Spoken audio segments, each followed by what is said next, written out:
Pernah nggak sih ya pas lagi jalan sama keluarga atau sama temen, terus ada billboard gede kan? Biasanya kan di tempat-tempat strategis ya, karya tuh. Pernah tuh ngomong, eta karya aing euy. Enggak sih, orang lain yang bilang gitu udah tahu gitu itu karya Fadlan gitu. Oh berarti karakternya udah ada ya? Pertama tuh kudu rajin bangun networking gitu ya, relasi gitu ya. Salah satu desain infografis yang dipasang yang hari ulang tahun Jabar yang jadi ya? Hari jadi Jabar ya? Hari Jabar yang jadi tuh kumaha? Lain orang aja kan jadi. Oh lain? Wah salah narsum lah. Guys ya pamit lah aing. Nah, ada prestis nggak sih di diri AA sebagai desainer pemerintahan? Kalau bahasa keren ya gitu, mah, desainer grafis plat merah. Tergantung ya, apakah AA bangga atau justru sebaliknya gitu. Karena beberapa orang kreatif di lingkungan saya ya ada yang bangga banget gitu ya. Dia bisa kerja di plat merah, tapi ada yang ya mah hanya sekedar mencari uang lah gitu. Gugur tugas dan lain-lain. Nah, sebenarnya Kumahanya? Bukan bangga sih, bangga. Jawabannya bangga gitu Ki. Bagaimanapun ya saya tuh kan cari nafkah dari situ gitu ya. Ya harus bangga gitu. Bisa cari nafkah dari situ gitu. Bisa nyadapur anggar ngabulah gitu ya. Terus kayak semacam nih mun urang keluar kota kayaknya sama teman-teman di luar ini nih, di luar rumah. Dia pasti tahu wah buatan Fadlannya gitu kan. Pas ke Kuningan aya billboard Pak Emil gitu ya. Pas ke Majalengka aya billboardnya Pak PJ misalkan. Jadi kayak selalu di-mention gitu. Terus kalau misalkan main ke dinas apa tahu dari Rumah Sebar, oh langsung gitu kan gitu ya tipikalnya. Kayak gitu aja sih. Terus kalau dari sisi pengkaryaan juga bangga gitu bisa bisa diakses oleh wargi Jabar gitu ya. Baik itu yang online ataupun offline gitu ya di media sosial atau yang di media luar ruang gitu bisa menginformasikan informasi program apapun lah dari Pemprov Jabar gitu ke masyarakat. pernah nggak sih ya pas lagi jalan sama keluarga atau sama temen, terus ada billboard gede kan? Biasanya kan di tempat-tempat strategis ya, karya tuh. Pernah tuh ngomong, eta karya aing euy. Enggak sih Ki, orang lain yang bilang gitu udah tahu gitu itu karya Fadlan gitu. Oh berarti karakternya udah ada ya? Berarti karakternya udah ada ya? Udah ada mungkin. Ya makanya itu teh lebih ke mereka gitu, bukan saya yang bisa menilai karakter sendiri gitu. Ya bisa cuman kayak kalau mau lebih mendetail ke Fajrin, ke Densu misalkan gitu kan. Karakternya gimana si Fadlan gitu, si Areza gitu. Nah kan Gen Z nih. Gen Z. Dan milenial mereka. Ada beberapa lah atau banyak lah yang pengen kerja di tim kreatifnya plat merah. Ya entah itu jadi desain grafis, videografer, penulis, rilis, ataupun banyak lah di tim kreatif banyak ya pokoknya. Nah indikator apa aja sih ya yang harus dipunya? Terutama untuk seorang desainer grafis ya. Berarti yang di ranah aja gitu indikatornya. Yang kayak fresh graduate gitu yang mau entah fresh graduate atau udah punya pengalaman kerja di luar terus pengen orang teh pengen ke plat merah apa indikatornya? Indikatornya.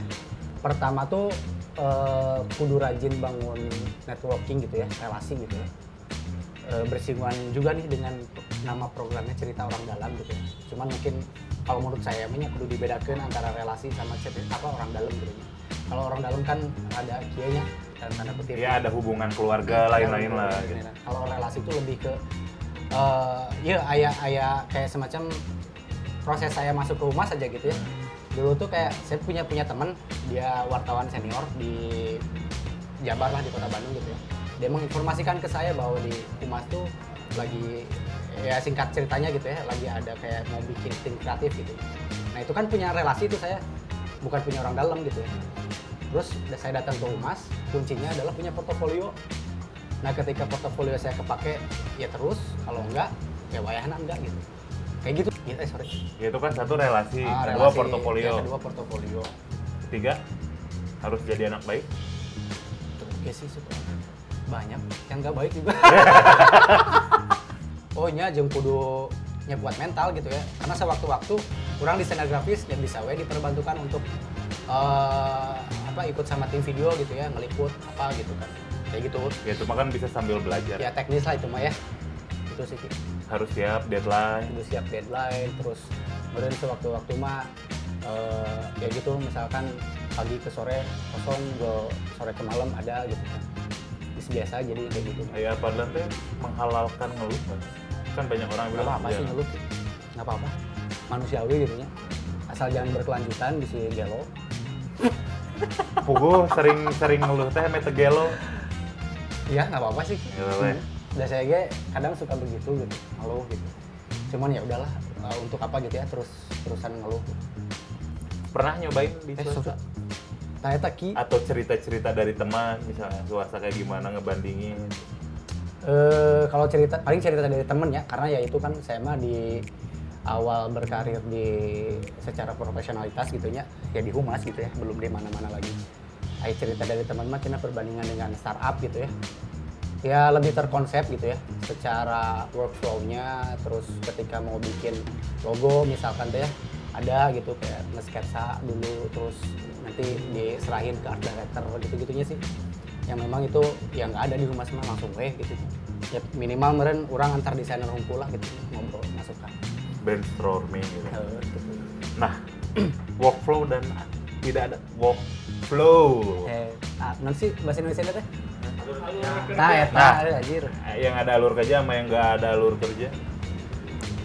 Kenapa? Menurut Apadla sebagai desain grafis tuh penting yang mana, atau sama ada atau yang ada alur kerja yang baik ya, maksudnya ya umatnya ada alur kerja cuman alur kerja yang komprehensif sama yang gak komprehensif itu plus minus atau malah plusnya di alur kerja yang baik atau seperti apa?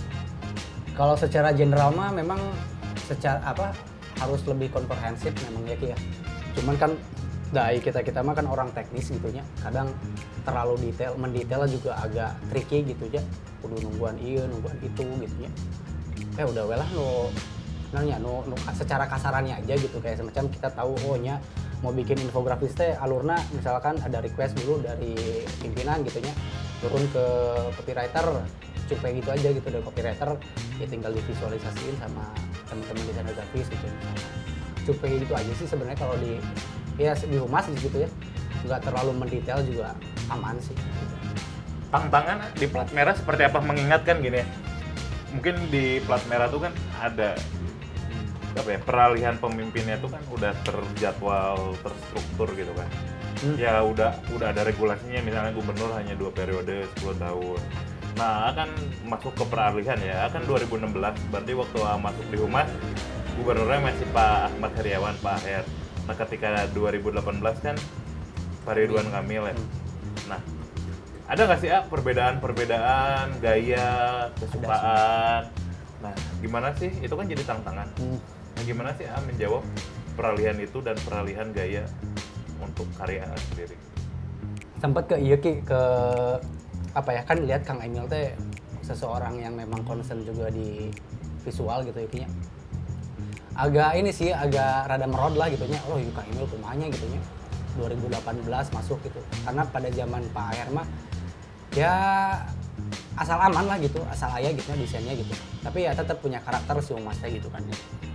Nah, pas ke Kang Emil ya itulah yang outputnya logo humas sekarang gitu ya.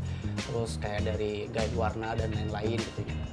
Dari Kang Emil teh memang sudah punya konsep mungkin ya dengan timnya gitu ya.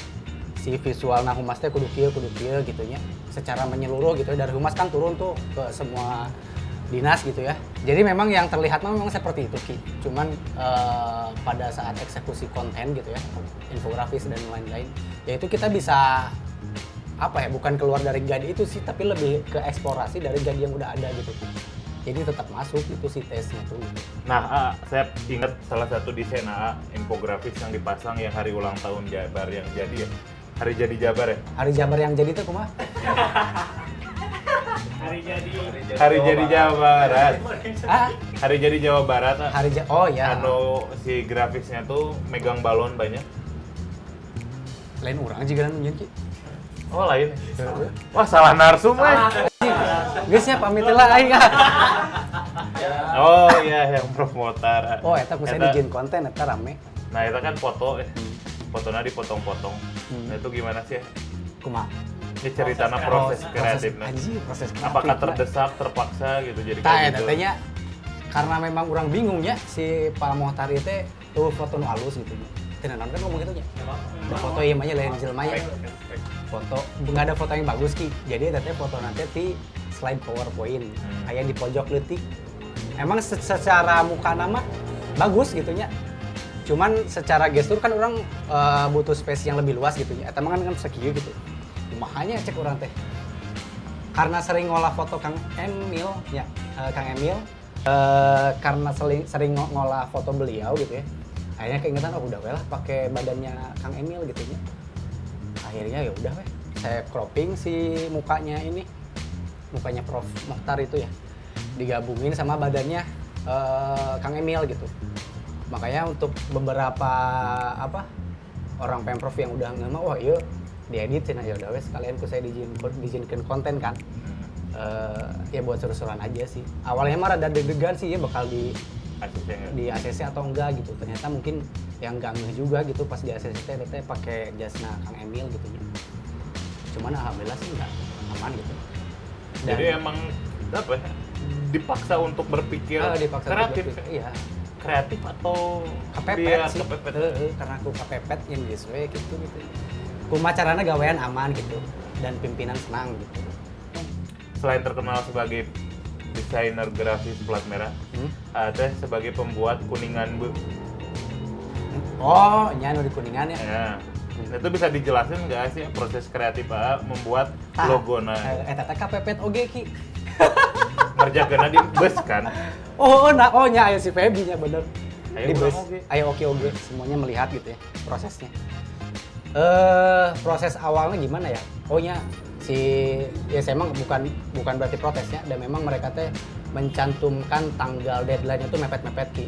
Kayak pendaftaran cuma dibuka 4 hari, dari pendaftaran ke pengumpulan karya cuma berapa hari, dari pengumpulan karya ke pengumuman berapa hari gitu kan. Emang serba mepet gitu ya tanggal-tanggalnya tuh. Ya udah saya teh awalnya saya teh mau bikin sesuatu yang elegan, modern gitu, layaknya pesona Indonesia lah ya. Yang kalau kita ngeliat logonya tuh mewah gitu ya, ditempel di pesawat ya, keren gitu ya brandingnya. Jadi nggak kepikiran ki, karena kalau mau buat pesona Kuningan udah ada gitu ya. Terus Kuningan asli itu tagline yang lama gitu, terus Kuningan apa, tidak kepikiran we. Nah akhirnya kepikiran itu karena saya pernah bikin konten di Kuningan ya. Di kontennya tuh kayak cuman saya ngevideoin gitu ya, dari jarak beberapa meter ngelewatin gerbang selamat datang Kabupaten Kuningan. Terus di videonya kayak cuman ditambahin teks, "Kuy ka Kuningan be." Itu kan ajakan ya, ayo gitulah mau di bahasa sederhananya. Akhirnya kepikiran dari situ karena dari situ tuh kontennya lumayan inilah engagement dan lain-lainnya gitu, exposure-nya reach-nya gede gitu. Ya udahlah bikin we lah. Iya mah kurang heurean we gitu sama istri gitu ya. Heurean we lah kata aku gitu kan. Bikin yang agak nyeleneh gitu nya enggak kepikiran yang ini ya udah tuh. Ya udah akhirnya Kuningan be gitu. Nah, di situ dari mereka dari Diaspora Par menentukan gitu ya harus ada ikon Kabupaten Kuningan. Boleh milih sih ada kayak Bokor Emas, Gunung Ciremai, kuda, terus ikan dewa gitu. Nah, saya ngambil 2, kuda sama Ciremai gitu. Akhirnya ya udah di situ saya coba coret-coret gitu ya, bentukannya kayak gimana. Ya terciptalah Kuningan Be yang sekarang gitu. Ya memang di luar ekspektasi sih, udah heureuy gitu nya ngaran lagi ki. Sugan teh moal jadi karya monumental saya lah gitu istilahnya gitu ya, jadi kebanggaan. Akhirnya kepilih gitu. Kepilihnya tuh penjuriannya juga pas aya acara di Jakarta nih kan. Iya, di Dufan. Dufan gitu yang nginep dulu di hotel mana? Iya Dufan ya. Dufan. Nah, saya teh penjurian lagi di kereta. Zoom meeting gitu sama juri itu. Saya ngejelasin gitu ya si Kuningan Be ini. Oh ya udah gitu. Saya kira teh udah we gitunya nggak masuk ke nggak jadi juara 1 gitu. Akhirnya pas jeung Feby teh ya pulang dari Dufan berarti. Ya pas di bus itu ngabarin Kang, selamat ya dapat juara 1, cuman izin ada request edit sedikit bentuk logonya soalnya ternyata ada kemiripan dari sisi komposisi dengan tagline pariwisata dari Kota Batu kalau nggak salah di Jawa Timur ya Batu tehnya. akhirnya diedit sedikit biar nggak terlalu sama gitu ya. Jadi bentukannya yang sekarang itu kuningan dulu. Dari cerita Afadlan dari proses kreatif desainer grafis gitu ya. Bisa. Ada satu kata yang diulang-ulang ketika Afadlan buat karya yang menarik. KPPT. Nah emang KPPT seperti apa sih? Apakah orang-orang desainer ya khusus NAA gitu ya dan teman-teman desainer grafis di Plat Merah kalau semakin KPPT semakin kreatif dan semakin hebat atau seperti apa? Kayaknya memang kebanyakan desainernya ya pekerja kreatif juga nama memang idenya muncul di akhir-akhir gitu sih. Mungkin karena dia ada pressure gerak beres gitu ya sehingga apa ya memantik ide gitu, ide kreatif itu muncul di akhir-akhir gitu ya. Salah satunya itu mungkin ya. Jadi si ide teh memang muncul di akhir-akhir ya pas kepepet gitu. Adrenalin gitu ya. Nah, adrenalin teh terpicu gitu ya. Mantapnya namanya deadline garis mati gitu. Oh iya. Ya relate kadinya lah. Ya relate ya. Relate gitu ya. Relate ya. Cocok logi. Nah ada titipan pertanyaan Saha nu nitip? teuing orang mana? Anu tadi bisik-bisik ya. Terkait ini ya, Nah, terkait dengan teknologi AI di dunia grafis. Nah, ini juga kan menjadi salah satu tantangan ya. Iya bener-bener. Jangankan si grafis ya, penulis aja gitu ya. Sekarang kan ada AI. Jadi saya pernah bilang ada orang yang buat 40 buku tapi pakai AI. Saya tidak menyalahkan gitu. Nah, itu kan jadi penulis-penulis yang mau menulis, merenung dan lain-lain kan tersisih. Nah, sendiri gimana? Karena kan AI tulisan dan AI grafis mungkin lebih banyak dan lebih canggih grafis. Ya, cek saya mah ya kita tuh harus adaptif gitu ya, harus bisa menyesuaikan dengan zamannya. Dari nama zaman AI ya kita juga sebagai penulis gitu ya, sebagai graphic designer ya harus bisa menyesuaikan juga dengan perubahan dia ada namanya kemajuan teknologi gitu ya. Jangan menutup diri lah gitu. Bagi saya mah bukan jadi ancaman gitu, bahkan jadi apa ya peluang mungkin atau bisa jadi kayak pekerjaan bisa lebih beresnya tuh lebih cepat gitu ya. Terus kayak bisa jadi sumber saya untuk mencari inspirasi gitu, misalkan di ChatGPT gitu ya. 5 ide kreatif membuat konten Instagram gitu kan langsung munculnya poin-poin. Ya jadi ini aja sih jadi ya itu jadi alat bantu lah gitu ya. Jadi tools baru gitu si AI itu. Jangan dijadikan musuh. Jangan dijadikan sudah saya kebantu tah gara-gara AI di Photoshopnya. Kadang-kadang kan dapat komposisi foto dari fotografer itu kan kurang pas lah gitunya buat di feed nama mas gitu nya. Saya pakai generatif apa tuh namanya di Photoshop ada, tinggal cropping langsung ngisi. Jadi lebih enak aja. Tidak mencederai batin seorang desainer grafis. Emang enggak sih. Ya mungkin untuk beberapa orang ada mungkin ya. Wah, sini zaman ini mah jadi desainer grafis lebih gampang sebenarnya AI naon. KB bisa jadi desainer grafis. Bisa jadi. Nah itu enggak takut? Enggak takut. Karena ya PP tetap aja ada tes karakter tetap gitunya beda masing-masing orang gitu dibandingkan hasil AI pun jauh gitunya. Nah mungkin pertanyaan terakhir kan tadi udah berbicara pengalaman masa lalu sedikit perjalanan saat ini. Nah, perjalanan ke depan tuh akan seperti apa sih ya sebagai seorang desain grafis plat merah gitu kan atau desainer grafis pemerintahan gitu. Kedepannya akan seperti apa gitu? Nah, saya mah tipikal orang yang ngalir gitu Ki. Kalau ditanya gitu agak bingung sih jawabnya gitu nya. Akan seperti apa. Yang penting mah dalam setiap saya bikin karya bisa menghasilkan yang maksimal terus bermanfaat lah untuk kemaslahatan warga Jabar. Keren. Nah, kemaslahatan dari grafisnya apa sih ya? Informasinya bisa tersampaikan dengan jelas gitu ya, tanpa harus netizen itu naon sih maksudnya gitu.